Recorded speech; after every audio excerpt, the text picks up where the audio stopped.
6 বছরের শিশুকন্যাকে শ্লীলতাহানি, পক্সো আইনে গ্রেফতার প্রতিবেশী যুবক আদালতে পেশ। উত্তর 24 পরগনার বসিরহাট মহকুমার মাটিয়া থানার মাটিয়া এলাকার ঘটনা। 6 বছরের শিশুকন্যা বাড়িতে কেউ না থাকার সুবাদে বছর 35-এর যুবক তার গায়ে হাত দেয় বলে অভিযোগ। ওই শিশুকন্যার চিৎকারে প্রতিবেশীরা ছুটে এসে যুবককে ধরে ফেলে, তাকে মাটিয়া থানার পুলিশের হাতে তুলে দেয়। মায়ের অভিযোগের ভিত্তিতে পক্সো আইনে ওই যুবককে গ্রেফতার করেছে পুলিশ। রবিবার বসিরহাট মহকুমা আদালতে তোলা হবে। মাটিয়া থানার পুলিশ দ্রুতকে পুলিশ হেফাজতে নেওয়ার আবেদন জানিয়েছেন বিচারকের কাছে।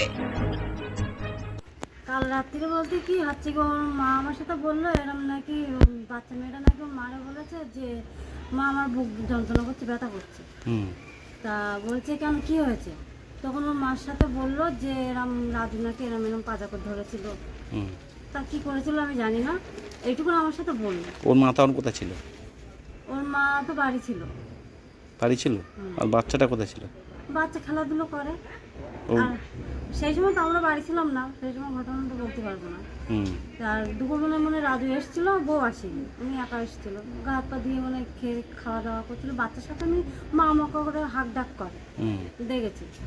তারপর কি হয়েছিল আমি জানি না, আমার সাথে জেসমিন বললো যে এই ব্যাপার। ও মেয়েটার বয়স কত? ওই তো। Want luxurious interiors at affordable prices? Get your dream home interiors at Swerve Sport Group.